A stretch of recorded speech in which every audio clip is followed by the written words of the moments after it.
الحمد لله وكفى وسلام على عباده الذين اصطفى أما بعد أعوذ بالله من الشيطان الرجيم بسم الله الرحمن الرحيم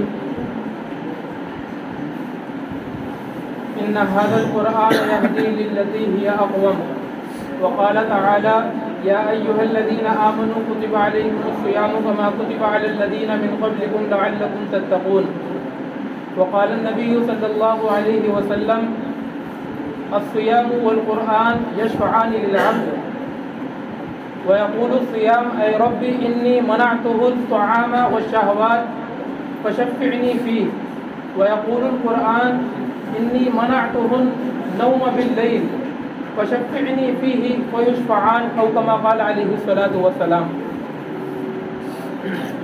محترم حضرات اور معزز سامعین، اللہ تعالیٰ کا بے حد فضل اور کرم ہے کہ اللہ تعالیٰ نے رمضان المبارک کا مہینہ عطا فرمایا اور اس مبارک مہینے کے اندر اپنے پیارے آقا جناب محمد عربی صلی اللہ علیہ وسلم کی سنت کے اوپر چلتے ہوئے تراویح کے اندر ختم قرآن پاک کی دولت سے مالا مال فرمایا.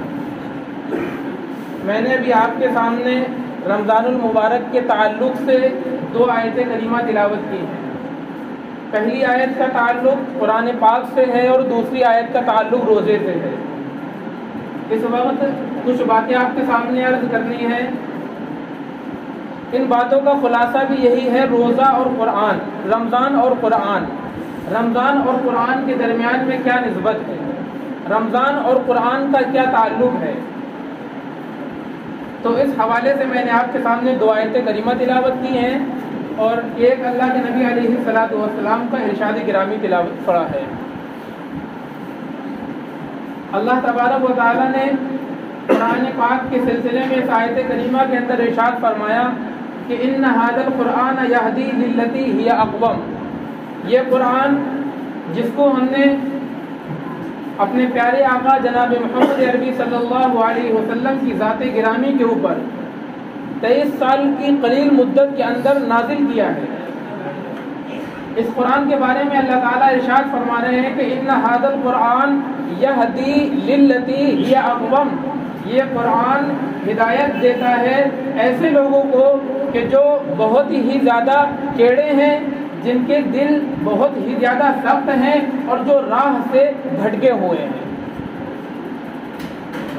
اللہ کے نبی علیہ الصلوۃ والسلام نے ایک جگہ فرمایا کہ ان ھذا القرآن یرفع بھذا الکتاب اقواما ویضع بہ آخرین، کہ اللہ تبارک و تعالیٰ اسی قرآن کی بدولت اور اسی قرآن کی نسبت سے کچھ لوگوں کا مرتبہ سریا تک پہنچا دیتے ہیں اور کچھ لوگوں کو اتنا بلند کر دیتے ہیں.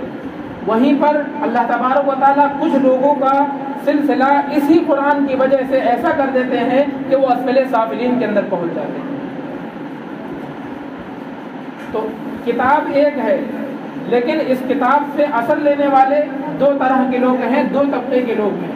کچھ لوگوں کے بارے میں اللہ تعالیٰ کے حبیب نے فرمایا یرفع بھذا الکتاب اقواما، اللہ تعالیٰ بلند کر دیتے ہیں، اور کتنا بلند کر دیتے ہیں اس کی کوئی انتہا نہیں فرمائی. انتہا نہ فرمانے کا اس کا مطلب یہ ہے کہ اللہ تبارک و تعالیٰ اتنی بلندی عطا فرماتے ہیں کہ ان کے برابر میں پھر کوئی پہنچ نہیں سکتا. اور ایسے ہی لوگوں کے بارے میں اللہ تبارک و تعالیٰ نے فرمایا ہے وَأَنْتُمُ الْأَعْلَوْنَ، تم سر بلند رہو گے، تمہارے برابر کوئی نہیں ہو سکتا. وَيَضَعُ بِهِ آخَرِينَ. لیکن یہی کتاب ہے.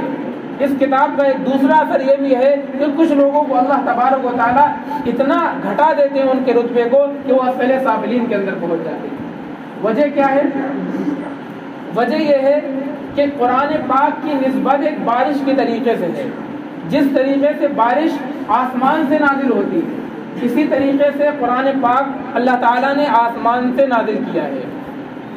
جس طریقے سے بارش کے قطرات پاک اور صاف اور ستھرے ہوتے ہیں، اسی طریقے سے قرآن پاک کی آیات صاف اور ستھری ہیں. جس طریقے سے بارش جس زمین کے اوپر گرتی ہے وہ زمین 2 طریقے کی ہوتی ہے. کچھ زمین وہ ہوتی ہے جو بنجر اور بیکار ہوتی ہے، جس کے اندر کچھ اگانے کی صلاحیت اور مادہ نہیں ہوتا ہے. جب اس زمین کے اوپر بارش جاتی ہے تو خاطر خواہ اس زمین کو کوئی فائدہ نہیں ہوتا ہے.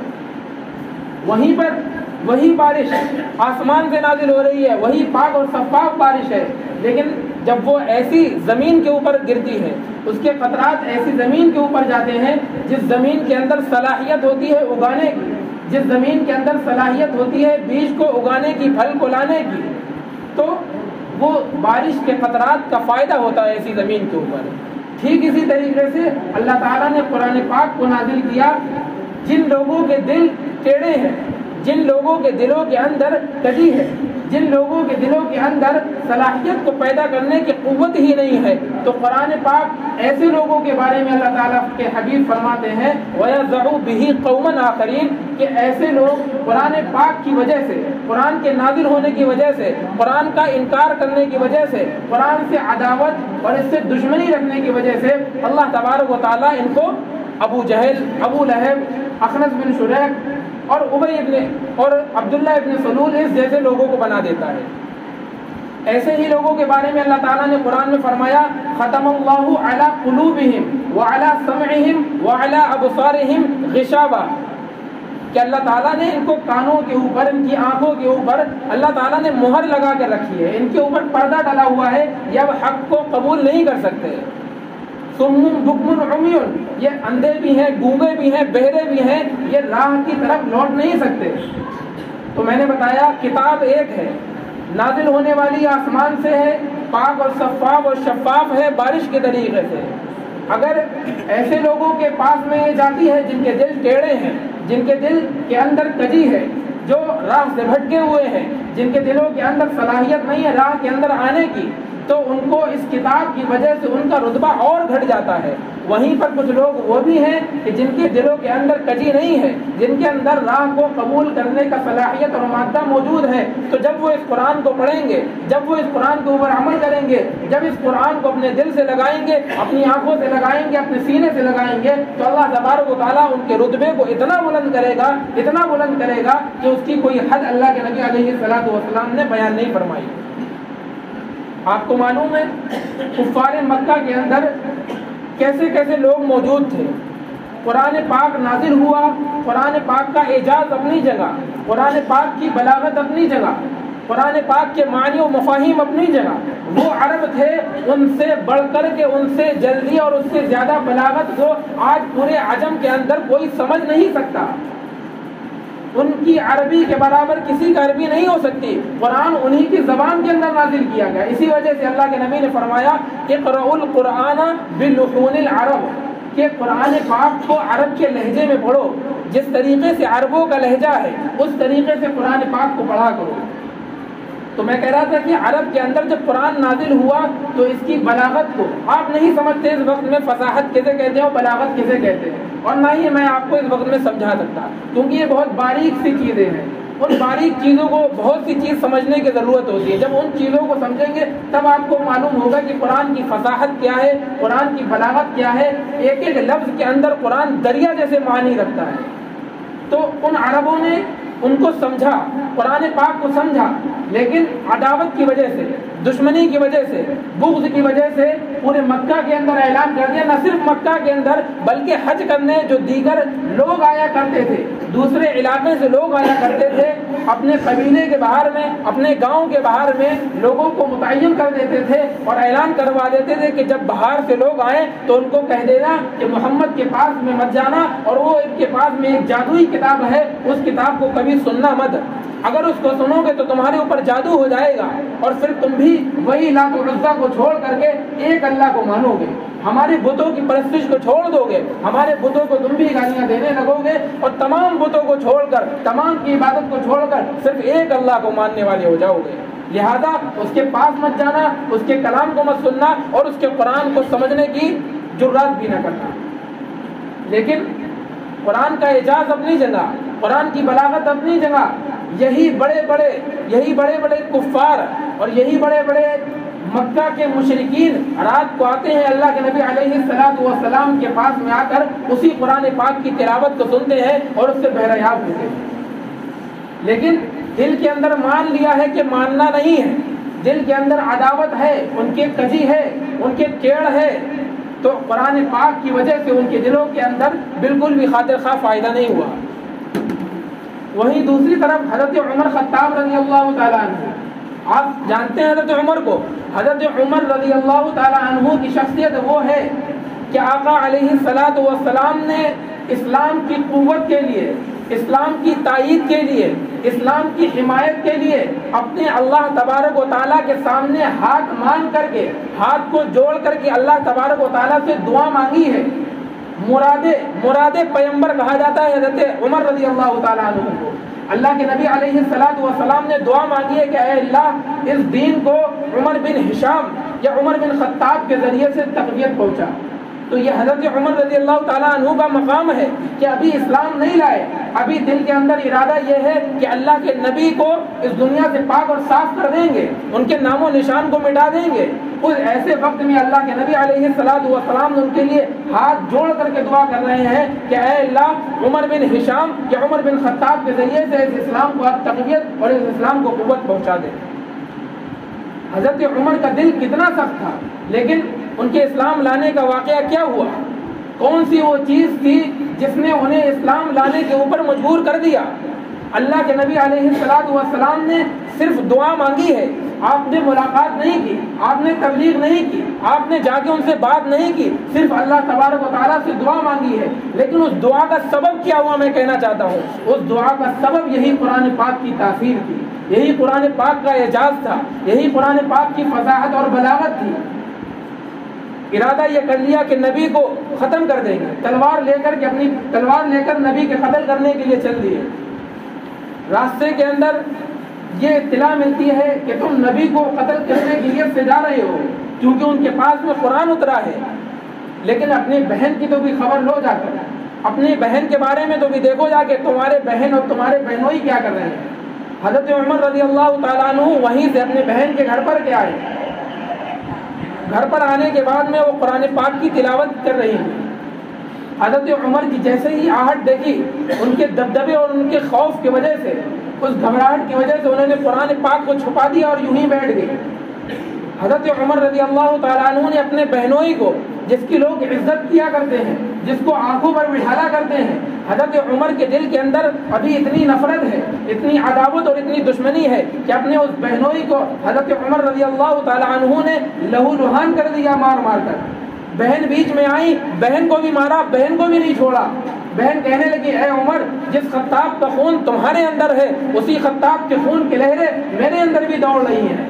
عمر اب اسلام لے آئی ہوں، عمر اب اسلام لے آئی ہوں، اب اسلام سے باز نہیں آ سکتی، مر تو سکتی ہوں، جان تو دے سکتی ہوں، اسلام سے ہاتھ دھونا گوارا نہیں ہے۔ جب حضرت عمر رضی اللہ تعالیٰ عنہ نے ان کی استقامت کو دیکھا، ان کی اس بلندی کو دیکھا، ان کی قرآن پاک سے شغف اور قرآن پاک سے محبت کو دیکھا، تو حضرت عمر رضی اللہ تعالیٰ عنہ ایک سیڑھی نیچے آئے اور آ کر کے کہنے لگے اچھا اس قرآن کو لے کر جاؤ اور سناؤ، دیکھیں کیسا قرآن ہے۔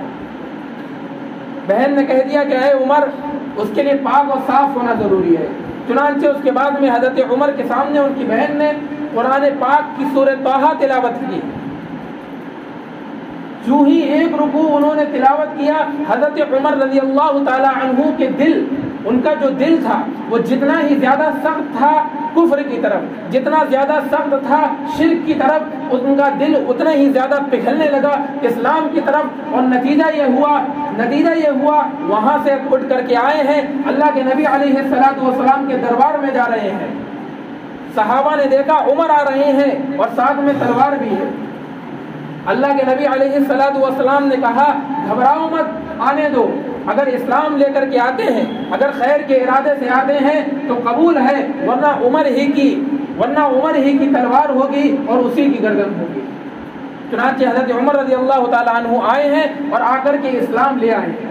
میرا کہنے کا مقصد یہ ہے کہ حضرت عمر کے اسلام کا جو ظاہری سبب ہوا، جو دنیا کے اندر اسباب موجود ہوتے ہیں، وہ ہے قرآن پاک کی تلاوت، وہ ہے ان کی بہن کی قرآن سے محبت اور اس کا شوق۔ اس محبت کی وجہ سے، اس قرآن کے سننے کی وجہ سے حضرت عمر رضی اللہ تعالیٰ عنہ جو ایک نبی وقت کو قتل کرنے کے لیے جا رہے تھے، آج وہی عمر آ گئے ہیں اور اپنی تلوار کو نکال کر کے اعلان کر دیا آج کے بعد کوئی بھی نماز کو تنہا چھپ کر کے نہیں پڑھے گا، شروع اسلام کے اندر نماز صحابہ چھپ کر کے پڑھا کرتے تھے، ان کو اس وقت تک اجازت نہیں تھی۔ حضرت عمر رضی اللہ تعالی عنہ آ گئے ہیں اور آ کر کے اپنی تلوار کو نیام سے باہر نکالا اور اعلان کر دیا جس کو اپنی زندگی پیاری نہ ہو وہ سامنے آ جائے، اور اس وقت سے لے کر کے پھر علل اعلان نمازیں ہونے لگی، علل اعلان تبلیغ ہونے لگی۔ وجہ کیا تھی؟ یہی قرآن پاک کی تلاوت، یہی قرآن پاک تھا۔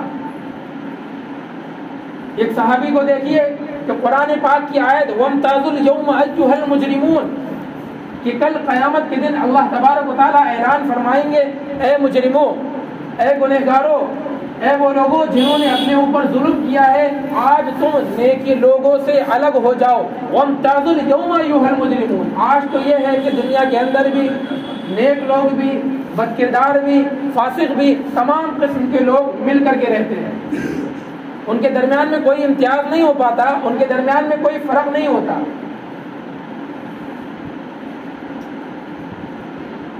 لیکن کل قیامت کے دن اللہ تبارک و تعالیٰ اعلان کر دیں گے کہ وَامْتَازُوا الْيَوْمَ أَيُّهَا الْمُجْرِمُونَ آج یہ لوگ ملے ملے نہیں رہیں گے، نیک لوگ الگ رہیں گے، بد کردار لوگ الگ رہیں گے۔ نیک لوگوں میں سے بھی جو نماز کے اندر جن کا زیادہ شغف تھا ان کی قطار الگ ہوگی، روزے داروں کی لائن الگ ہوگی، زکوٰۃ والوں کی لائن الگ ہوگی، جن کا حج میں زیادہ مشغلہ تھا ان کی لائن الگ ہوگی، تمام قسم کی عبادت والے لوگ کی لائنیں الگ کر دی جائیں گی، اور جو بد کردار لوگ ہوں گے، جو فاسق ہوں گے، جو فاجر ہوں گے، جو کفار ہوں گے، جو مشرکین ہوں گے، اللہ تبارک و تعالیٰ ان کو الگ کر دے گا۔ جب ایک صحابی اس آیت کے اوپر پہنچتے ہیں تو پوری رات اس آیت کو پڑھتے پڑھتے رو رو کر گزار دیتے ہیں، اور صبح ہو جاتی ہے اس آیت کے معنی کو دیکھتے، اس معنی کے مفاہیم اور اس کے مطلب پر غور کرتے کرتے۔ حضرت اسید بن حضیر رضی اللہ تعالیٰ عنہ، بخاری شریف کی روایت ہے، اپنے گھر کے اندر موجود ہیں، سورہ بقرہ کی تلاوت کر رہے ہیں، رات کی تاریکی ہے، کوئی سننے والا نہیں ہے، سورہ بقرہ تلاوت کر رہے ہیں، جیسے ہی آواز تیز کرتے ہیں دیکھتے ہیں پاس میں گھوڑا ہے، گھوڑا ہنہنانے لگتا ہے، گھوڑا شرارت کرنے لگتا ہے، وہ آواز کو دھیمی کر دیتے ہیں اس خوف سے کہ میرے بیٹے یحییٰ بھی سو رہے ہیں، کہیں ایسا نہ ہو کہ گھوڑا بدک جائے اور یحییٰ کو تکلیف پہنچ جائے اور وہ اڑ جائے۔ آواز کو دھیرے کر دیتے ہیں، گھوڑا خاموش ہو جاتا ہے، پھر سورہ بقرہ کی تلاوت کرتے ہیں، آواز کو تیز کرتے ہیں، پھر گھوڑا ہنہنانے لگتا ہے اور پھر وہ اپنی آواز کو دھیرے کر دیتے ہیں۔ جب صبح ہوتی ہے تو آقا صحابہ کا طریقہ یہ ہوتا تھا کہ رات کو کوئی بھی ماجرا ہوتا تھا، کوئی بھی خواب دیکھا جاتا تھا تو صبح اللہ کے نبی علیہ الصلوۃ والسلام کے دربار میں پہنچ کر آپ علیہ الصلوۃ والسلام کے سامنے جا کر کے آپ کے سامنے بیان کرتے تھے کہ اللہ کے نبی ایسا ایسا ماجرا پیش آیا ہے۔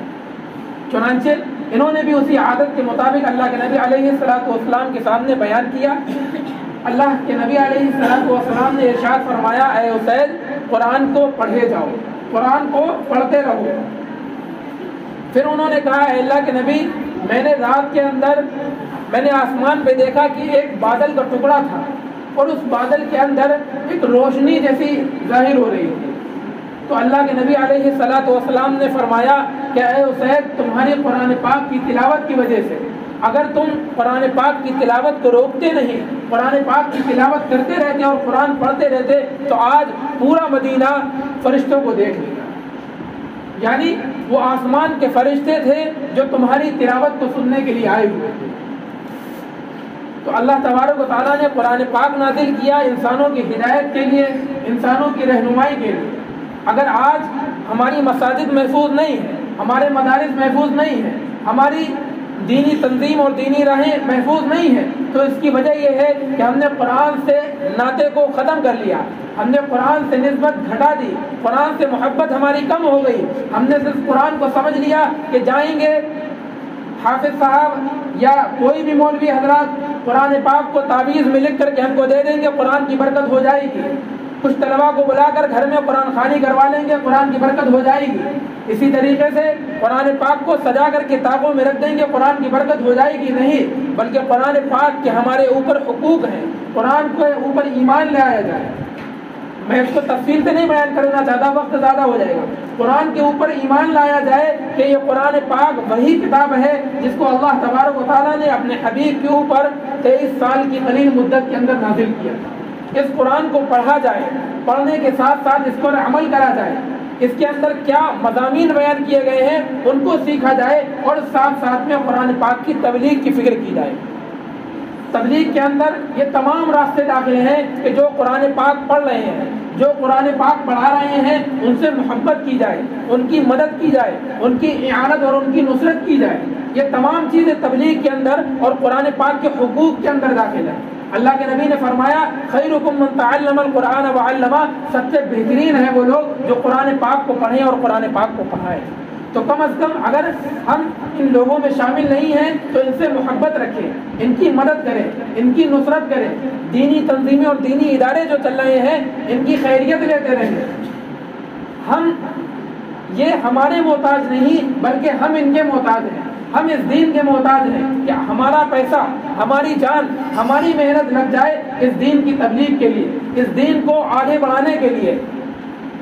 اللہ تبارک و تعالیٰ کا دین اس محتاج نہیں ہے کہ ہمارا پیسہ وہاں پر لگے، یا ہماری جان یا ہمارا مال یا ہماری اعانت اس میں کسی بھی طریقے سے ہو سکے۔ ہماری اعانت ہو جائے، ہماری مدد ہو جائے، یہ ہمارے لیے کافی ہے، اور یہ ہمارے لیے انشاءاللہ ذریعہ ثواب اور ذریعہ آخرت بنے گا۔ تو رمضان اور قرآن پاک ان دونوں کے اندر بہت ہی گہرا اور مضبوط تعلق ہے۔ دیکھیے رمضان المبارک کے مہینے کے اندر قرآن پاک نازل ہوا۔ شہر رمضان الذی انزل فیہ القرآن، رمضان کے مہینے میں اللہ تعالیٰ نے قرآن کو نازل کیا، اور اس کا مطلب بھی میں آپ کو بیان کر دوں۔ ایک طرف آپ یہ جانتے ہیں قرآن پاک 23 سال کے اندر نازل ہوا، وہیں پر دوسری جگہ اللہ تعالیٰ نے فرمایا کہ رمضان کے مہینے میں اللہ تبارک و تعالیٰ نے قرآن پاک نازل کیا۔ انا انزلناہ فی لیلۃ القدر، ہم نے اس کو لیلۃ القدر میں نازل کیا۔ مطلب یہ ہے کہ قرآن پاک جو لوح محفوظ میں موجود تھا، اس قرآن پاک کو لوح محفوظ سے آسمان دنیا تک نازل کیا گیا پہلے، اور اس کے بعد میں آسمان دنیا سے حضرت جبرائیل کے واسطے سے اللہ کے نبی علیہ الصلوۃ والسلام کے قلب اطہر کے اوپر نازل کیا گیا۔ تو قرآن پاک کے نزول دو طرح کے ہیں، ایک لوح محفوظ سے آسمان دنیا تک ہے، اور دوسرا آسمان دنیا سے اللہ کے نبی علیہ الصلوۃ والسلام کے اوپر ہے۔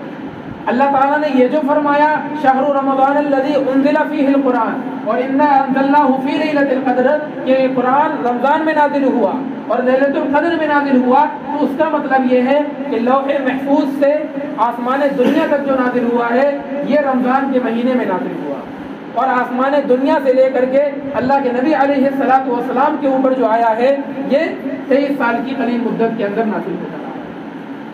تو رمضان کے اندر اور قرآن کے اندر ایک گہرا نسبت ہے اور ایک گہرا جوڑ ہے۔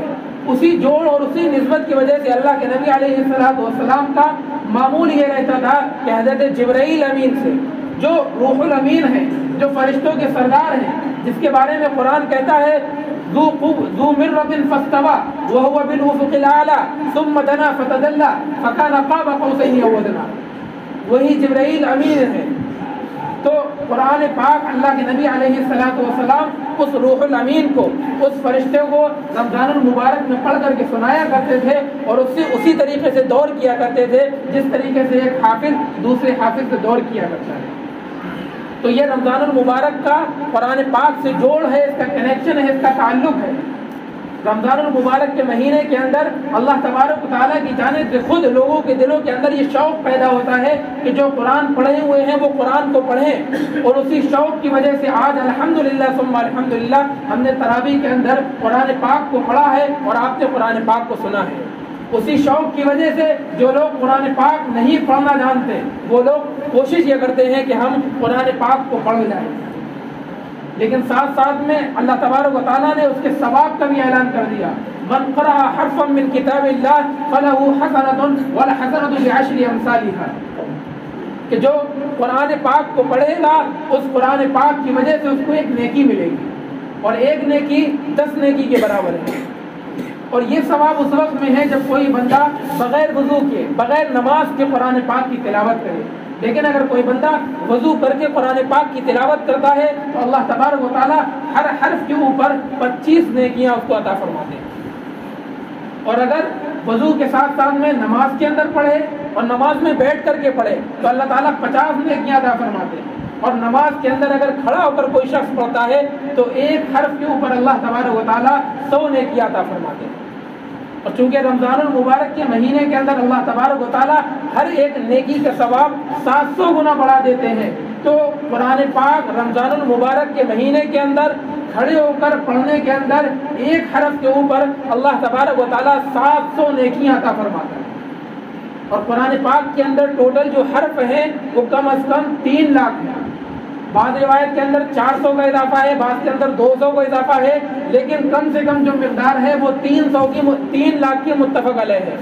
تو 3 لاکھ کو آپ 700 میں ضرب دیں تو اندازہ لگائیں کہ کتنے کروڑ اللہ تبارک و تعالیٰ ثواب عطا فرماتا ہے اس قرآن پاک کو پڑھنے کے اوپر اور اس قرآن پاک کو سننے کے اوپر.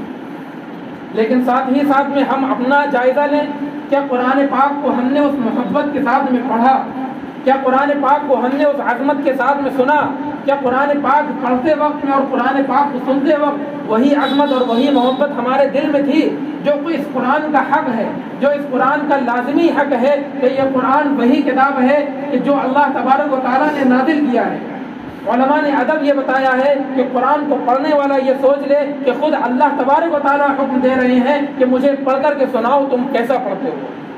حضرت ابی ابن کعب کو اللہ تبارک و تعالیٰ نے پڑھنے کا حکم دیا، عبداللہ ابن مسعود رضی اللہ تعالیٰ عنہ کو پڑھنے کا حکم دیا. کیوں؟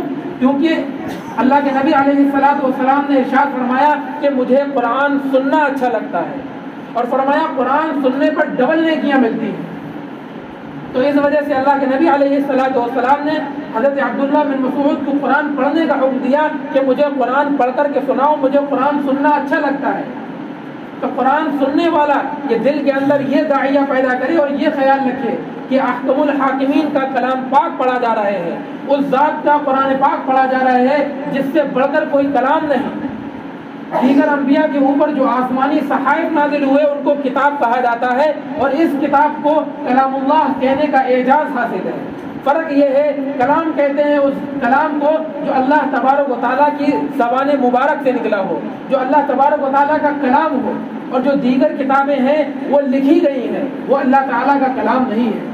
تو یہ اللہ تبارک و تعالیٰ کی کلام کی اہمیت ہے، اس کی کلام کی فضیلت ہے، اور یہ اس کا رمضان سے تعلق ہے کہ اللہ کے نبی علیہ السلام حضرت جبرائیل امین سے دور کیا کرتے تھے اور ان کو پڑھ کر کے سنایا کرتے تھے.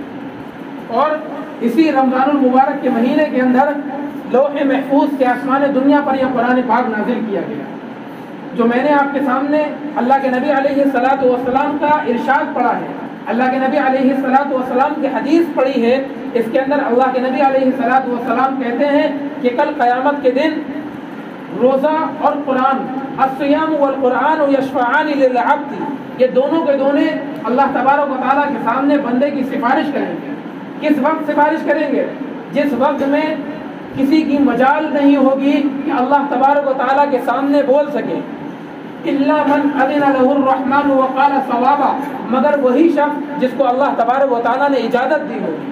صرف اللہ تبارک و تعالیٰ کی اجازت سے بول سکیں گے، کسی کی مجال نہیں ہوگی بولنے کی.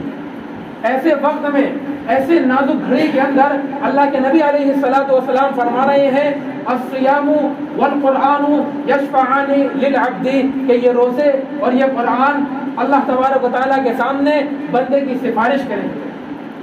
جن لوگوں نے روزہ رکھا، روزہ خود اللہ تبارک و تعالیٰ سے کہے گا کہ یا اللہ میری وجہ سے یہ بندہ دن کے اندر کھانے پینے سے اور خواہشات سے بچا رہا، رکا رہا، اے اللہ تعالیٰ میری سفارش کو قبول فرما دیجیے.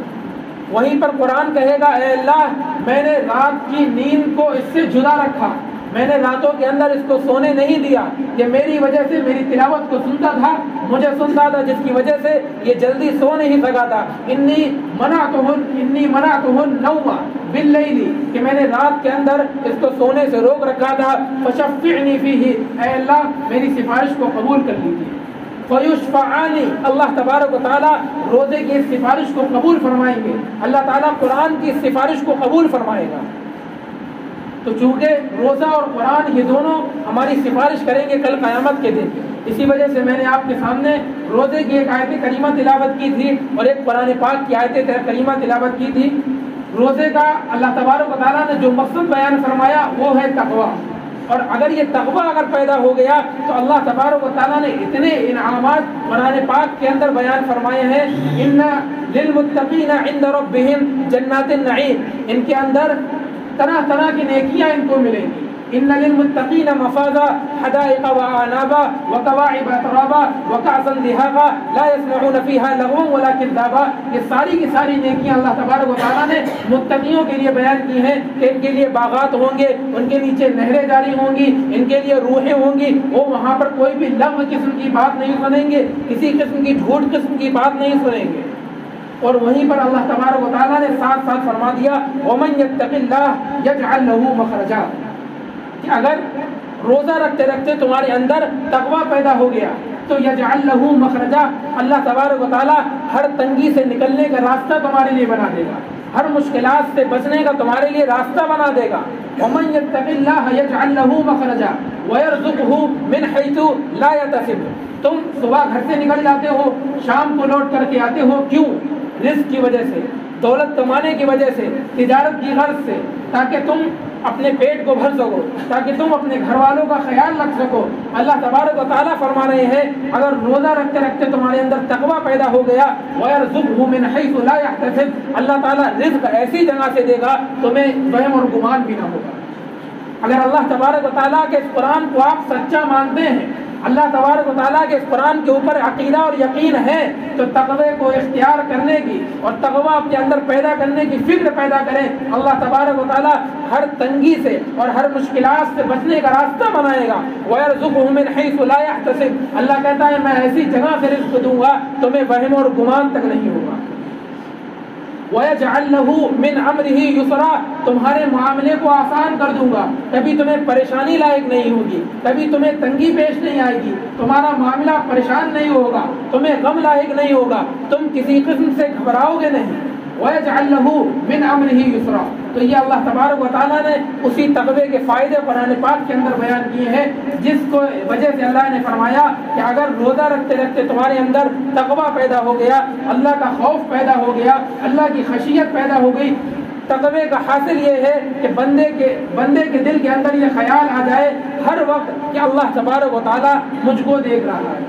اگر اس کے اندر یہ خیال رہے گا کہ اللہ مجھے دیکھ رہا ہے، یقیناً اس کی جو خلوتیں ہوں گی وہ بھی گناہوں سے محفوظ ہوں گی، اور جو جلوتیں ہوں گی وہ بھی گناہوں سے محفوظ ہوں گی، یعنی وہ تنہائی کے اندر بھی گناہ سے بچ سکے گا اور ایک اجتماع کے اندر بھی گناہ سے بچ سکے گا۔ ایک صحابی سے پوچھا گیا کہ تقویٰ کسے کہتے ہیں، تو انہوں نے جواب دیا کہ تمہارا کبھی جنگل سے گزر ہوا ہے؟ تو کہا ہاں جنگل سے گزر ہوتا رہتا ہے۔ فرمایا کس طریقے سے گزرتے ہو؟ کہنے لگے کہ اپنے کپڑے کو سمیٹ لیتے ہیں اور سمیٹ کر کے گزر جاتے ہیں کہ کہیں کانٹے وغیرہ کپڑوں میں نہ چپ جائیں۔ تو کہہ دیا کہ یہی تقویٰ ہے کہ اس دنیا کے اندر اس طریقے سے زندگی گزارو، اس دنیا کے اندر اس طریقے سے زندگی گزارو کہ جو گناہ ہے، جو اللہ تبارک و تعالیٰ کی روکی ہوئی چیز ہے، ان سے بچ کر کے زندگی گزار لو، ان سے بچ جاؤ، کہ یہی تقوی والی زندگی ہے اور یہی تقویٰ ہے۔ حضرت عمر رضی اللہ تعالی عنہ نے فرمایا التقویٰ ہا ہنا، کہ تقویٰ یہاں کی چیز ہے، دل سے اللہ تبارک و تعالیٰ سے مانو، دل سے اللہ تبارک و تعالیٰ سے ڈرو، اور پھر گناہوں سے بچو اور گناہوں سے پرہیز کرو۔ تو یہ ختم قرآن کا موقع ہے، ختم قرآن کی مجلس ہے۔ میں نے آپ کے سامنے دو طریقے کی باتیں رکھی، نمبر ایک روزے کے سلسلے میں، اور نمبر دو قرآن پاک کے سلسلے میں۔ اگر روزے ہم صحیح معنی میں رکھیں پابندی کے ساتھ تو اللہ تعالیٰ تقویٰ پیدا کرے گا، اور تقوی کی جو انعامات ہیں وہ میں نے قرآن پاک کے حوالے سے آپ کے سامنے بیان کیے کہ تقوی کی وجہ سے اللہ تبارک و تعالیٰ کن انعامات سے نوازے گا۔ دوسری چیز یہ ہے قرآن پاک اور روزے اور رمضان کا میں نے جوڑ اور اس کی نسبت بیان کی، قرآن پاک سے محبت اور قرآن پاک کی عظمت سے تعلق سے میں نے کچھ باتیں آپ کے سامنے عرض کی۔ اللہ تبارک و تعالیٰ پابندی کے ساتھ میں روزہ رکھنے کی توفیق عطا فرمائے، قرآن پاک کو صحیح معنی کر پڑھنے کی توفیق عطا فرمائے، تاکہ یہ قرآن پاک اور یہ روزے کل قیامت کے دن اللہ تبارک و تعالیٰ کے سامنے ہمارے لیے سفارش کر سکیں۔ ہم نے جو بھی گناہ ہو گئے، جو بھی گناہ کیے ہیں، اللہ تبارک و تعالیٰ کے حبیب صلی اللہ علیہ وسلم نے ارشاد فرما دیا، اور اللہ کے نبی علیہ الصلوۃ والسلام کا ارشاد ان کی خود ذات کا اپنا دخل نہیں، ان ہوا الا وحی یوحا، کہ اللہ کے نبی علیہ الصلوۃ والسلام جو بھی کہتے ہیں، آپ علیہ الصلوۃ والسلام کا جو بھی کلام ہوا کرتا ہے وہ وحی ہوتی ہے جو اللہ تبارک و تعالیٰ ان کے دل کے اندر ڈالتا ہے، اور اسی وجہ سے اللہ کے نبی علیہ الصلوۃ والسلام بیان فرماتے ہیں۔ اللہ کے نبی نے فرمایا التائب من الذنب کمن لا ذنب له، کہ گناہ سے اگر توبہ کر لی تو وہ شخص ایسا ہے کہ جیسا کہ اس نے گناہ کیا ہی نہیں ہے۔ تو آج تک اگر ہم نے روزے نہیں رکھے یا روزے رکھے ہیں، صرف زبان کا روزہ رکھا، آنکھ کا روزہ نہ رکھا، کان کا روزہ نہ رکھا، دل کا روزہ نہ رکھا، اپنے اعضاء اور جوارے کا روزہ نہ رکھا، یعنی صرف بھوکے اور پیاسے رہے اور گناہوں سے نہیں بچے، جس کے بارے میں اللہ کے نبی نے فرمایا کہ ایسے روزے داروں کی اللہ تعالیٰ کو ضرورت نہیں ہے۔ تو اگر ہمارے روزے چھوٹ گئی ہیں، یا ہم نے روزے نہیں رکھے ہیں، یا ہم نے روزے رکھ کر بھی گناہ کیے ہیں، تو اب وقت ہے توبہ کا کہ اللہ تعالیٰ سے توبہ کریں کہ آئندہ اس طریقے سے گناہوں سے بچیں گے، اور آئندہ پابندی کے ساتھ میں پورے اہتمام کے ساتھ میں روزہ رکھیں۔ اگر قرآن پاک سے عظمت اور محبت ابھی تک دل کے اندر نہیں تھی، ابھی تک ہمارے دل کے اندر یہ داعیہ نہیں پیدا ہوا تھا کہ یہ قرآن اللہ تعالیٰ کا کلام ہے، جس قرآن کو خود اللہ تعالیٰ نے اس دنیا کو بنانے سے 1000 سال پہلے پڑھا تھا، اور فرشتے عش عش کرنے لگے تھے کہ کتنی بابرکت ہوں گی وہ زبانیں اور وہ کلام، وہ کان اور وہ آنکھیں جو اس قرآن کو پڑھیں گے، جو اس قرآن کو سنیں گے، جو اس قرآن کو دیکھیں گے۔ اگر اس قرآن کو اس عظمت کے ساتھ، اس محبت کے ساتھ میں نہیں، اگر ہم نے نہیں دیکھا، اگر ہم نے نہیں سنا، اگر ہم نے نہیں پڑھا، یا ہمیں قرآن پڑھنا نہیں آتا، تو یہ اللہ تبارک و تعالیٰ سے توبہ کریں کہ آئندہ ہم پوری کوشش کریں گے قرآن پاک کو سیکھنے کی، قرآن پاک کو سمجھنے کی، اور قرآن پاک کو صحیح پڑھنے کی۔ قرآن سے محبت کریں گے، قرآن سے محبت کرنے والوں سے محبت کریں گے، قرآن سے عشق کریں گے، قرآن سے عشق کرنے والوں سے عشق کریں گے، قرآن کو پڑھنے اور قرآن کے پڑھانے والوں سے محبت کریں گے، ان کا خیال رکھیں گے تاکہ اللہ تبارک و تعالیٰ کا یہ قرآن پاک رہتی دنیا تک اسی طریقے سے قائم رہے۔ یاد رکھیے گا، میں نے ایک جملہ آپ سے کہا تھا کہ قرآن پاک یہ دین ہمارا محتاج نہیں ہے، ہم اس دین کے محتاج ہیں۔ اللہ کے نبی نے فرمایا ان هذا الدین لا يؤيد هذا الدین بالرجل الفاجر۔ کبھی کبھی ایسا ہوتا ہے کہ اللہ تبارک و تعالیٰ ایک بد کردار، ایک فاسق، ایک گنہگار سے اس قرآن کی، اس دین کی خدمت لے لیتے ہیں۔ تو میرا کہنے کا حاصل یہ ہے کہ قرآن کی خدمت کرتے رہیں، قرآن سے محبت کرتے رہیں، ورنہ اللہ تبارک و تعالیٰ قادر ہے اس بات پر کہ ایک گنہگار سے، ایک بد کردار سے، ایک فاسق سے، ایک فاجر سے اس قرآن پاک کی خدمت لے لیں۔ حجاج بن یوسف کا احسان یہ ہے کہ اس نے قرآن پاک کے اوپر اعراب لگائے، اس نے قرآن کے پاک کے اوپر نقطے لگائے۔ قرآن پاک کے اوپر پہلے اعراب نہیں ہوا کرتے تھے، پہلے نقطے نہیں ہوتے تھے، تو جس زمانے کے اندر اس نے قرآن پاک کے اوپر اعراب لگائے، زبر، زیر، پیش، نقطے وغیرہ لگوائے، یہودیوں کی ایک جماعت اپنے علماء کے ساتھ میں اس کے پاس میں آئی اور آ کر کے کہنے لگی، اے حجاج، تم قرآن پاک کے اوپر اعراب لگا رہے ہو، صرف ایسا کرو کہ پارے 16 کے اندر جو ذکر ہے حضرت موسیٰ اور حضرت خضر کا، کہ وہ ایک بستی کے اندر گئے بنو اسرائیل کے پاس میں، ان لوگوں نے، ان بستی والوں نے ان کی خدمت کرنے سے انکار کر دیا، ان کی میزبانی نہیں کر دی، تو اللہ نے فرمایا فَأَبَوْا أَن يُضَيِّفُوهُمَا، تم ایسا کرو کہ تم اعراب لگا رہے ہو، تم نقطے لگا رہے ہو، صرف اتنا کرو با کو تا سے بدل دو، فَأَبَوْا کی جگہ فَأَتَوْا کر لو، تمہارا کچھ نہیں بگڑے گا، ہمارا کام ہو جائے گا، ورنہ ہماری نسلوں تک یہ برائیاں چلتی رہیں گی کہ ان کے آباء و اجداد ایسے تھے کہ جنہوں نے نبی کی خدمت نہ کی اور نبی کے میزبانی نہ کی۔ تو اس بد کردار بادشاہ نے، اس فاسق بادشاہ نے کہ جس کی تلوار سے صحابہ کا خون بھی نہ بچا ہو، صحابہ کا خون بھی جس کی تلوار سے گرا تھا، کہنے لگا ٹھیک ہے ابھی میں آتا ہوں۔ اندر گیا اور اندر سے واپس آیا، تلوار لے کر کے آیا اور تلوار کو لہراتا ہوا کہتا ہے کہ جس قرآن کی حفاظت کی ذمہ داری انا نحن نزلنا الذکر وانا له الحافظون، کہ جس قرآن کی حفاظت کی ذمہ داری اللہ تبارک و تعالیٰ نے لی ہے۔ حجاج بن یوسف یقیناً فاسق اور فاجر ہے، اس کی تلوار سے صحابہ کا قتل ہوا ہے، لیکن اللہ نے جس کتاب کی ذمہ داری لی ہے اس کتاب کے اندر رد و بدل حجاج نہیں کر سکتا، اور ان دسیوں کو وہیں پر قتل کر دیا۔ تو قرآن سے محبت کریں، اور اتنی محبت کریں کہ ایک منشی کا واقعہ ہے جس وقت میں دارالعلوم دیوبند کی بنیاد رکھی گئی تھی۔ میں اس واقعے کو بیان کر کے اپنی بات کو ختم کرتا ہوں۔ قرآن پاک کی نسبت سے اللہ تبارک و تعالیٰ کیا معاملہ کرتے ہیں اس کو دیکھیں کہ وہ منشی نانوتا سے دیوبند تشریف لے کر کے آ رہے تھے، راستے میں ان کا ایک بستی کے اندر قیام ہوا، نماز کی غرض سے کہ نماز پڑھ لیتے ہیں۔ اسی بستی میں ایک شخص کا انتقال ہو گیا تھا، ایک بوڑھے میاں کا۔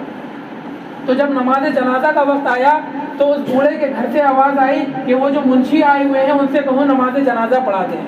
چنانچہ ان منشی نے نماز جنازہ پڑھا دی۔ پڑھانے کے بعد میں وہ جو لوگ تھے اس کے گھر میں گئے اور گھر میں جا کر کے پوچھا کہ آپ نے یہ بات کیسے کہی کہ اس منشی سے نماز پڑھا دو؟ تو انہوں نے یہ کہا کہ یہ شخص مرنے سے پہلے انہوں نے یہ کہا تھا کہ وہ منشی میری نماز جنازہ پڑھائے، لہٰذا وہ منشی نے نماز جنازہ پڑھائی اور قبر میں اتار کر کے چلے گئے۔ جب وہ منشی اپنے دفتر میں گئے تو انہوں نے دیکھا کہ ان کا وہ جو کارڈ جو دفتر کا ہوا کرتا ہے وہ ان کی جیب میں نہیں تھا۔ تو ان کے دماغ کے اندر یہ آیا کہ جب میں نے قبر کے اندر ان صاحب کو اتارا تھا تو وہ کارڈ اس قبر کے اندر گر گیا ہے۔ چنانچہ فوراً وہ اس کے گھر پر گئے اور جانے کے بعد میں لوگوں کو اکٹھا کیا اور وہاں پر یہ بات رکھی کہ ابھی زیادہ وقت نہیں گزرا ہے، میرا کارڈ قبر کے اندر گر گیا ہے، پوری زندگی بھر میری کمائی کا مسئلہ ہے اور میری نوکری کا مسئلہ ہے، اس قبر کو کھولا جائے اور میرے کارڈ کو نکال دیا جائے۔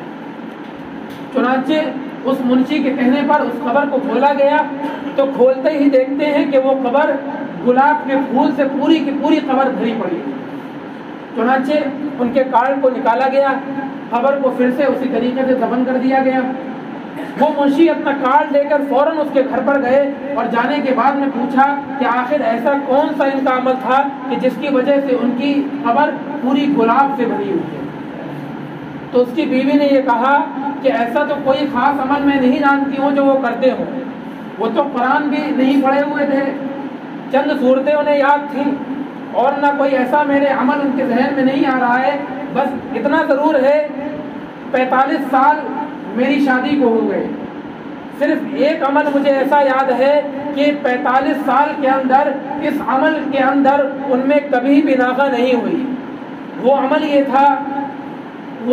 تھا کہ جب وہ فجر کی نماز پڑھ کر کے آتے تھے، قرآن پاک کو کھولتے تھے اور اپنی انگلی کو قرآن پاک کی ان سطروں کے اوپر ایسے کر کے لگا کر کے نکالا کرتے تھے اور ہر آیت کے اوپر کہا کرتے تھے کہ اے اللہ آپ نے سچ کہا ہے، اے اللہ آپ نے سچ کہا ہے۔ قرآن کو پڑھنا نہیں آتا، قرآن کو سمجھ نہیں رہے ہیں، قرآن کا مطلب نہیں جانتے ہیں، دل کے اندر یہ ہے اللہ نے قرآن نازل کیا ہے، قرآن کی آیتوں کے اوپر سے انگلی پھیلا رہے ہیں اور یہ کہہ رہے ہیں کہ اے اللہ آپ نے سچ کہا ہے، اے اللہ آپ نے سچ کہا ہے۔ تو ان کی یہ محبت تھی، ان کی یہ عظمت تھی، ان کا یہ شوق تھا۔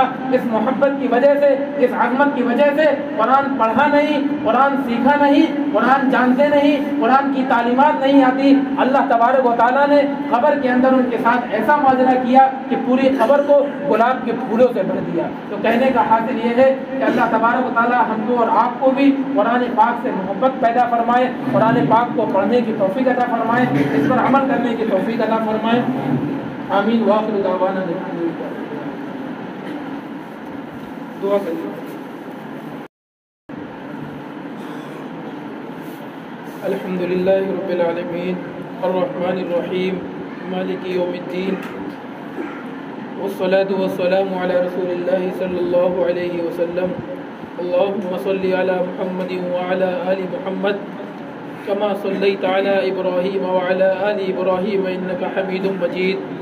اللہم بارک علی محمد وعلی آل محمد كما باركت على إبراهيم وعلى آل إبراهيم إنك حميد مجيد. ربنا آتنا في الدنيا حسنة وفي الآخرة حسنة وقنا عذاب النار. ربنا ظلمنا أنفسنا وإن لم تغفر لنا وترحمنا لنكونن من الخاسرين. بار الہ، یہ قرآن پاک آپ کا کلام ہے. یا اللہ، اس قرآن پاک کی آپ نے تلاوت کی ہے. بار الہ، آپ کے حبیب نے اس قرآن پاک کی تلاوت کی ہے. یا اللہ، یہ آپ کا کلام ہے، آپ کے حبیب کی زبان سے نکلا ہوا ہے. یا اللہ، اس قرآن پاک کی تلاوت ہم گنہگار زبان سے بھی ہوئی ہے. یا اللہ، ہم نے بھی اس قرآن پاک کو پڑھا ہے. یا اللہ، اس پڑھنے کے اندر یا اللہ یقیناً غلطیاں بھی ہوئی ہیں.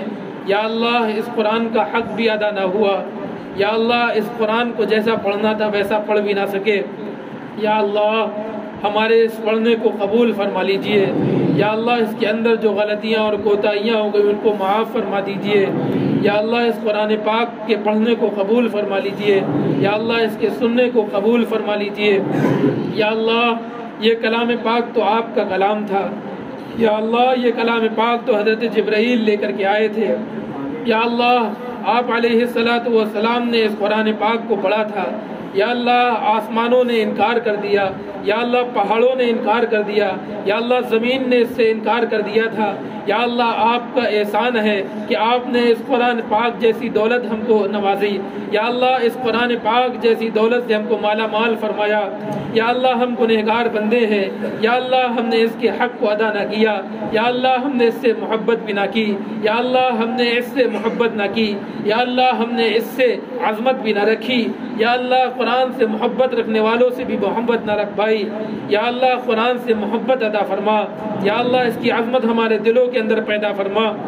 یا اللہ، جس طریقے سے وہ شخص یا اللہ قرآن پاک نہیں پڑھنا جانتا تھا، یا اللہ قرآن پاک کو نہیں جانتا تھا، اس کے معنی کو نہیں جانتا تھا، یا اللہ صرف قرآن پاک کو 45 سال تک اس کی بیوی کہتی ہے کھول کر کے رکھتا تھا اور ہر آیت پر کہتا تھا کہ اللہ آپ نے سچ کہا ہے.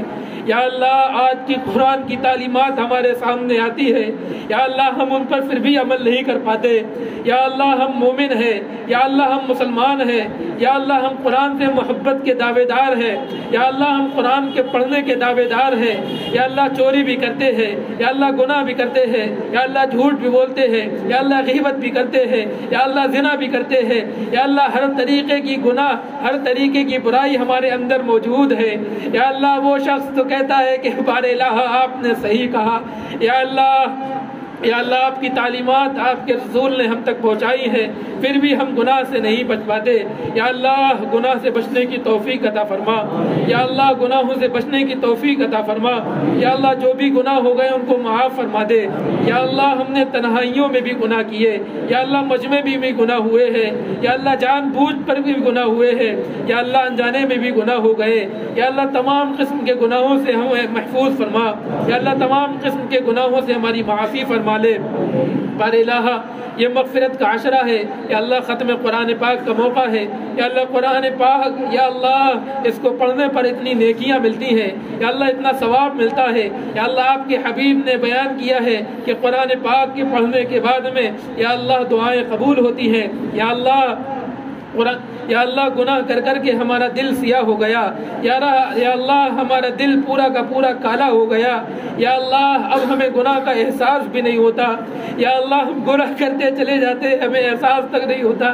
یا اللہ اگر گناہ کی وجہ سے آپ ہمارے ماتھے پر لکھ دیتے کہ یہ چور ہے، یہ غیبت کرنے والا ہے، یہ بہتان لگانے والا ہے، یہ زانی ہے، یہ اللہ اگر آپ ہمارے ماتھے پر لکھ دیتے، یا اللہ ہم رسوا ہو جاتے. یا اللہ ہم منہ دکھانے کے لائق نہ رہ جاتے. یا اللہ آج ہم نہا دھو کر یا اللہ پاک و شفاف ہو کر یا اللہ نئے نئے کپڑے پہن کر نکلتے ہیں. یا اللہ ہمارا دل بالکل سیاہ ہے، ہمارا دل بالکل کالا ہے. یا اللہ ہمارا پورا وجود گناہوں میں لطپت ہے، یا اللہ آخرت کی فکر نہیں، یا اللہ قبر کے عذاب کی فکر نہیں، یا اللہ محشر کی فکر نہیں، یا اللہ پل صراط کی فکر نہیں، یا اللہ یا اللہ یا اللہ گناہوں سے بچا لے، یا اللہ گناہوں سے بچا لے، یا اللہ تیرے حبیب کی بات پر یا اللہ چڑھتے سورج سے زیادہ یقین ہے، یا اللہ چڑھتے سورج سے زیادہ یقین ہے، یا اللہ آپ کے حبیب نے کہا ہے، یا اللہ جن کی وجہ سے آپ نے دنیا بنائی ہے، یا اللہ جن کی وجہ سے آپ نے پورے دنیا کا نظام بنایا ہے، آسمان بنایا، یا اللہ زمین بنائی، یا اللہ درخت بنائے، یا اللہ پوری کائنات بنائی، یا اللہ وہ حبیب کہہ کر کے گیا ہے کہ گناہ کے بعد میں اگر توبہ کر لینا تو معافی ہو جائے گی، ایسے ہو جاؤ کہ گناہ کیا ہی نہیں ہے، یا اللہ توبہ کرتے ہیں، یا اللہ سچے دل سے گناہ کسے توبہ کرتے ہیں، یا اللہ آئندہ نہیں کریں گے، یا اللہ اب تک جو بھی گناہ ہو گئے انہیں معاف کر دے، یا اللہ ہمارے نام اعمال کو ایسا کر دے جیسے اللہ آج ہی ہم پیدا ہوئے ہیں، یا اللہ جیسے آپ عمرے پر ثواب عطا کرتے ہیں، یا اللہ جیسا آپ حج پر ثواب عطا کرتے ہیں، یا اللہ جیسا آپ والدین کو محبت کی نگاہ سے دیکھنے پر ثواب عطا کرتے ہیں، یا اللہ ہمیں ایسا بنا دے جیسا آج ہی پیدا ہوئے ہیں، یا اللہ ہمارے نام اعمال کو بالکل پاک اور صاف اور شفاف فرما دے، یا اللہ ہمارے باطن کو ظاہر کی طرح پاک اور شفاف فرما دے، یا اللہ ہمارے دل کو یا اللہ ہمارے دل کو دھو دے، یا اللہ ہمارے دل کو دھو دے، یا اللہ ہمارے دل کو دھو دے، یا اللہ یا اللہ اگر ہمارے کپڑے میلے ہو جاتے ہیں ہم ان کو بدل لیتے ہیں، دھل لیتے ہیں، دوسرے پہن لیتے ہیں، یا اللہ ہمارا دل بھی گندا ہے، یا اللہ ہماری توبہ کی وجہ سے دل بھی دھل دیجئے، یا اللہ دل کو پاک اور صفاف فرما دیجئے، یا اللہ دل کے اوپر یا اللہ بہترین عطر لگا دیجئے، یا اللہ ہمارے روح کو غذا عطا فرما دیجئے، یا اللہ ہم آج اپنی جسم کو غذا پہنچانے پر لگا رہتے ہیں، یا اللہ صبح سے شام ہماری اسی میں لگتی ہے کہ ہمارے جسم کو غذا پہنچے، یا اللہ یہ رمضان کا مہینہ روح کی غذا کے لیے ہے، یا اللہ روح کے غذا پہنچا دیجئے، یا اللہ ہماری روح کو مضبوط عطا فرما دیجئے، یا اللہ روح کو مضبوط بنا دیجئے، یا اللہ عبادت کا جذبہ پیدا فرما دیجئے، عبادت کا شوق عطا فرما دیجئے، یا اللہ آج تک یا اللہ ہم سے ہمارے بھائیوں سے یا اللہ جو بھی روزے چھوٹ گئے ہیں انہیں روزے کی قضا کی توفیق عطا فرما دیجئے، یا اللہ پابندی کے ساتھ روزہ رکھنے کی توفیق عطا فرما دیجئے، یا اللہ آج ہم نے صرف یہ سوچ لیا بھوکے رہ جاؤ روزہ ہو جائے گا، یا اللہ تیرا حبیب کہتا ہے ایسے بھوکے پیاسے رہنے سے کوئی فائدہ نہیں، یا اللہ تیرا حبیب کہتا ہے ایسے رات میں کھڑے ہو کر تراویح پڑھنے سے کوئی فائدہ نہیں، یا اللہ پورے اعضاء کے ساتھ میں یا اللہ گناہوں سے بچنے کے ساتھ میں روزہ رکھنے کی توفیق عطا فرما،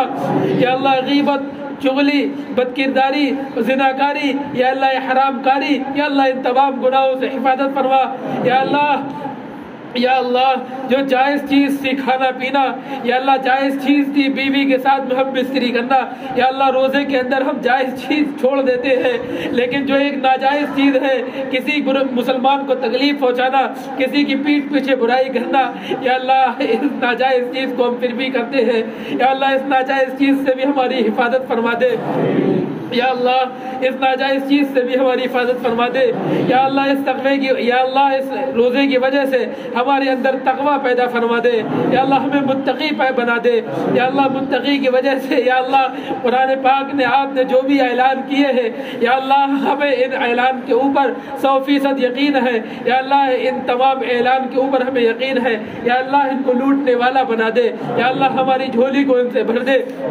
یا اللہ آپ ہی مشکل کشا ہے، یا اللہ ہماری مشکلوں کو دور فرما دے، یا اللہ آپ ہی حاجت روا ہے، یا اللہ ہماری حاجت روائی فرما دے، یا اللہ آپ ہی رحیم ہے، یا اللہ ہم پر رحم کی انتہا فرما دے، یا اللہ آپ غفور ہے ہم پر مغفرت فرما دے، یا اللہ آپ کریم ہے ہم پر کرم کی انتہا فرما دے، بار الہ ہمارے دامن کے اندر رحم عطا فرما، کرم عطا فرما، یا اللہ مغفرت کی بھیک عطا فرما، یا اللہ ہمارے گناہ اتنے ہیں، یا اللہ ہمارے گناہ اتنے ہیں اگر ہم بیٹھ جائیں تو ہم انہیں سوچ نہیں سکتے، یا اللہ ہم انہیں گن نہیں سکتے، یا اللہ گنتی کی تعداد سے بھی زیادہ ہے، یا اللہ ہماری سوچ سے بھی زیادہ ہے، لیکن بار الہ آپ کی مغفرت کے اوپر ہمیں یقین ہے یا اللہ، آپ کی رحم کے اوپر ہمیں یقین ہے یا اللہ، آپ کی رحمتوں سے زیادہ نہیں ہے یا اللہ، آپ کی مغفرت کے زیادہ نہیں ہے یا اللہ، آپ کے خزانے سے زیادہ نہیں ہے یا اللہ، پوری دنیا کے اوپر یا اللہ آپ پورے خزانوں کو بانٹ دیں گے،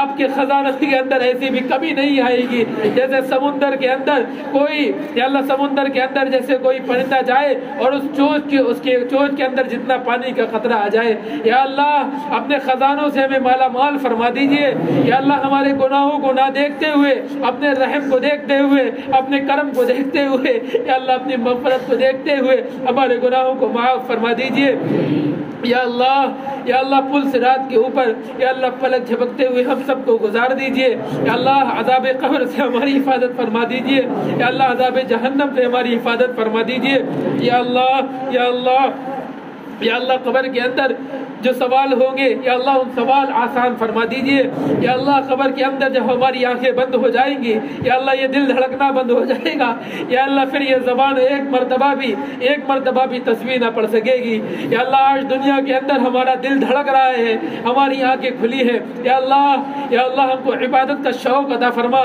یا اللہ، عبادت کا جذبہ عطا فرما یا اللہ، ہم سب کو 5 وقتہ نمازی بنا یا اللہ، قرآن پاک سے شغف عطا فرما یا اللہ، اس سے محبت عطا فرما یا اللہ، قرآن پاک کو پڑھنے کی توفیق عطا فرما یا اللہ، اس قرآن کے ذریعے سے ہمارا رتبہ بلند فرما یا اللہ، صحیح معنی میں قرآن پڑھنے کی توفیق عطا فرما یا اللہ، صحیح معنی میں اس قرآن پاک کو پڑھنے کی جس طریقے سے آقا علیہ السلام نے قرآن پڑھا ہے اسی طریقے سے قرآن پاک پڑھنے کی توفیق عطا فرما یا اللہ، ہمارے رشتہ داروں میں یا اللہ، ہمارے تعلق والوں میں جو ہمارے تعلق والے، ہمارے والدین، ہمارے اعزاء یا اللہ، جو بھی اس دنیا سے چلے گئے ہیں یا اللہ، ان کی مغفرت فرما دے یا اللہ، بہتوں کی والدہ اس دنیا سے جا چکی ہیں، بہتوں کے والد اس دنیا سے جا چکے ہیں، بہت سے اعزاء اور اقربا دنیا سے جا چکے ہیں یا اللہ، ان کی مغفرت فرما دے یا اللہ، ان کی مغفرت فرما دے یا اللہ، یہ بڑے ہی ہیں جو ہمیں کسی لائق بناتے ہیں، جو ہمیں پڑھ کر کے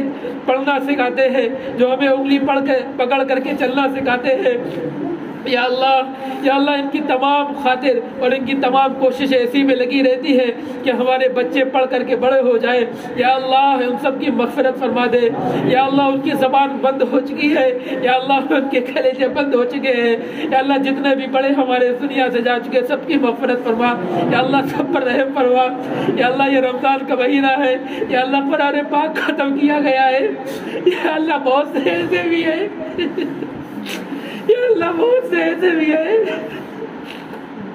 یا اللہ، بہت سے ایسے بھی ہیں جن کے پیچھے انہیں پڑھ کے بخشنے والا کوئی نہیں یا اللہ، جنہیں پڑھ کر بخشنے والا کوئی نہیں یا اللہ، ندامت کے آنسو بہا رہے ہوں گے یا اللہ، یہ قرآن پاک پڑھا گیا ہے یا اللہ، ان تمام کی روح کو اس قرآن پاک کا ثواب پہنچا دے یا اللہ، ان تمام کو اس کا ثواب پہنچا دے یا اللہ، جب بھی ہم قرآن پاک پڑھے ان تمام کو حصہ اس قرآن پاک میں پہنچا دے یا اللہ، جب ان لوگوں کو قرآن پاک پڑھ کر کے پہنچایا جاتا ہے تو یا اللہ، وہ بھی عرش کی نگاہوں سے دیکھتے ہیں، اے کاش ہم نے بھی اپنے پیچھے ایسے لوگ چھوڑے ہوتے جو پڑھ کر کے بڑھتے، اے اللہ، ہم نے بھی ایسے نیک اعمال کیے ہوتے جس کی وجہ سے صدقہ جاریہ ہو جاتا یا اللہ، وہ چلے گئے یا اللہ، غلطی ہو گئی یا اللہ، ان تمام کو عطا فرما دے یا اللہ، یہ برکت کا مہینہ ہے یا اللہ، یہ رحمت کا مہینہ ہے یا اللہ، یہ مغفرت کا مہینہ ہے یا اللہ، انہیں اداس نہ کریے گا یا اللہ، ان تک بھی ہمارا ثواب پہنچا دیجئے یا اللہ، ان تک بھی ہمارا ثواب پہنچا یا اللہ، ہم کو بھی ایسے اعمال کرنے کی توفیق عطا فرما کہ ہمارے مرنے کے بعد میں یا اللہ، ہمارے مرنے کے بعد میں جو ہمارے لیے مغفرت کر سکے، جو ہمارے لیے نیک اعمال کر سکے یا اللہ، ہم کو بھی ایسے اعمال کرنے کی توفیق عطا فرما یا اللہ، ایسے اعمال کرنے کی توفیق عطا فرما کہ مرنے کے بعد میں جب ہمارا ذکر ختم ہو چکا ہو، ہمارا نام و نشان مٹ چکا ہو ہمارے اپنے اولاد ہمارے رشتہ دار ہمارا نام لینا بند کر دے تو اس وقت بھی یا اللہ ہمیں ثواب پہنچتا رہے۔ یا اللہ ہمیں ایسے اعمال کرنے کی توفیق عطا فرما۔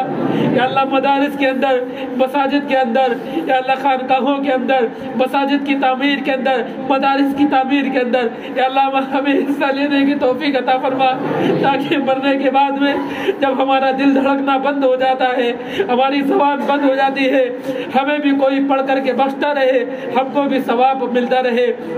یا اللہ ہم کو بھی ثواب ملتا رہے، ایسے اعمال کرنے کی توفیق عطا فرما دے۔ یا اللہ یہ قرآن پاک پڑھا ہے، اس کا ثواب جناب محمد عربی صلی اللہ علیہ وسلم کو پہنچا۔ یا اللہ آپ کے بعد میں تمام صحابہ، یا اللہ تمام صحابہ، یا اللہ وہ صحابہ، یا اللہ وہ صحابہ، یا اللہ جس دین کے خاطر انہوں نے اپنے والد کے، جنہوں نے اپنے باپ کی یا اللہ گردن کے اوپر بھی، اپنے باپ کی گردن کے اوپر بھی تلوار رکھنے سے گریز نہ کیا۔ یا اللہ وہ صحابہ جنہوں نے اپنے خون بہانے سے بھی پیچھے نہ ہٹے ہوئے، یا اللہ جن صحابہ نے اپنے بچوں کو بھی نہ دیکھا، اپنی بیوی کی پرواہ نہ کی، یا اللہ وہ صحابیات جن کو اتنی درد بھری موت دی گئی کہ اس موت کا تذکرہ کرتے ہوئے دل بہل جاتا ہے۔ یا اللہ اس قرآن پاک کا ثواب ان صحابہ تک بھی پہنچا، یا اللہ ان صحابیات تک بھی پہنچا۔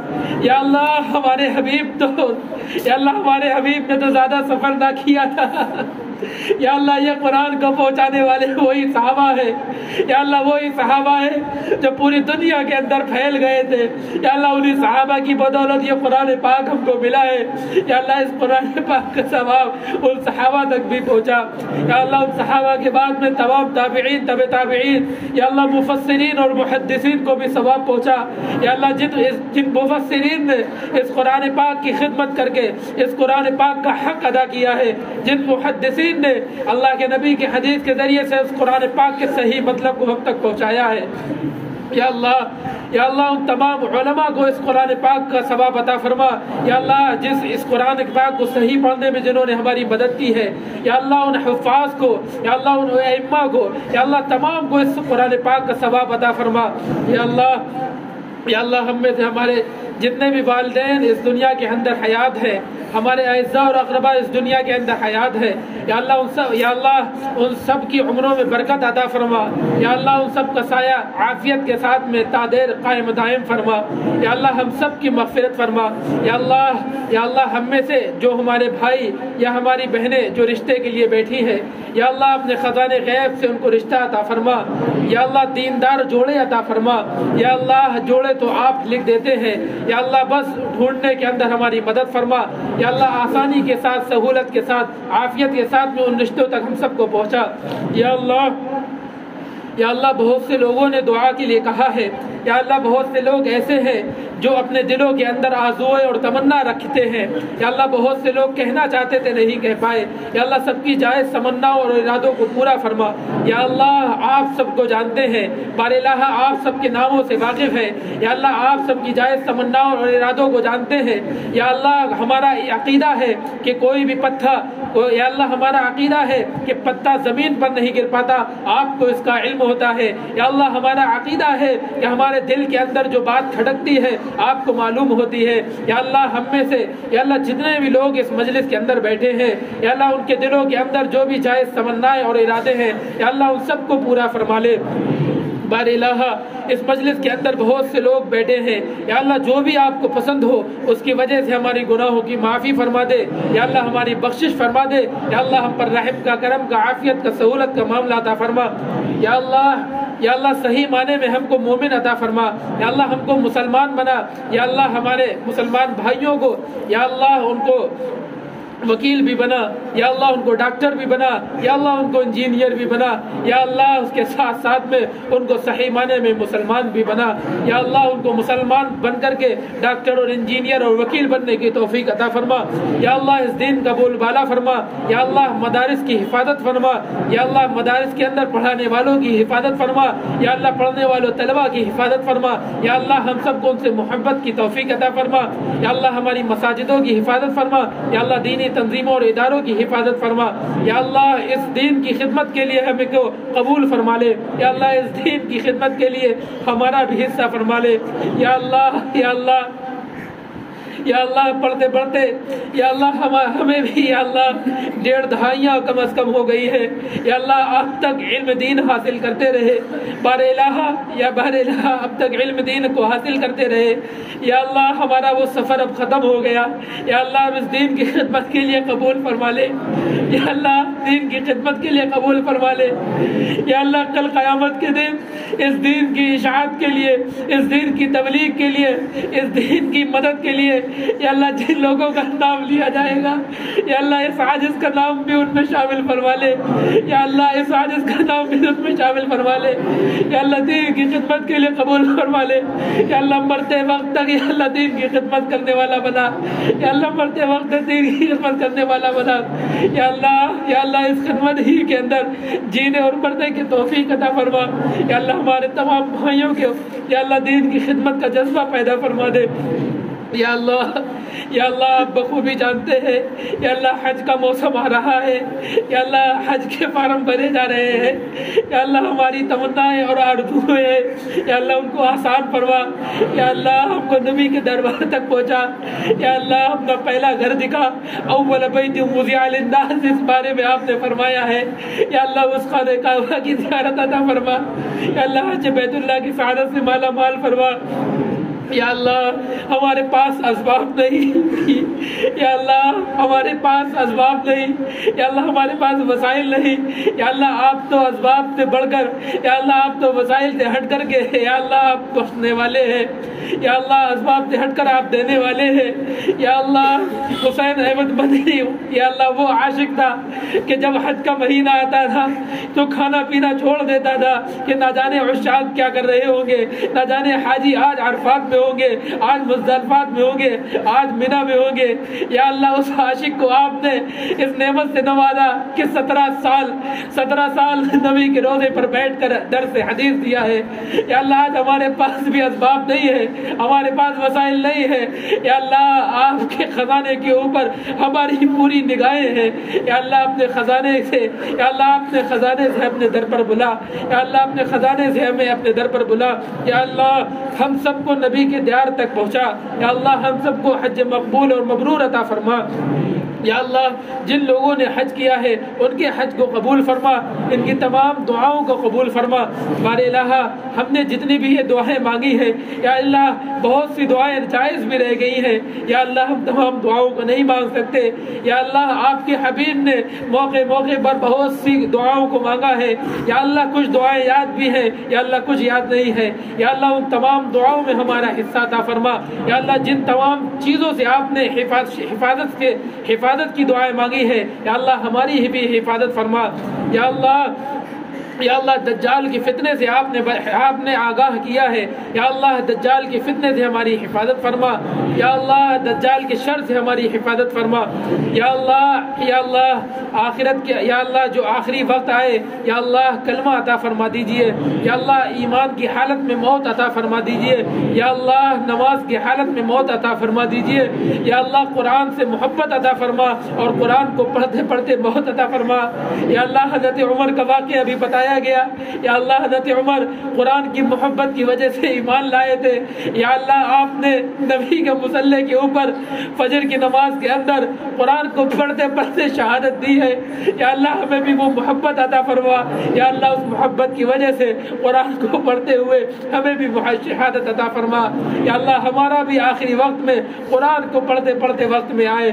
یا اللہ ان تمام دعاؤں کو محض اپنے فضل و کرم سے جناب محمد عربی صلی اللہ علیہ وسلم کے صدقے طفیل میں قبول فرما.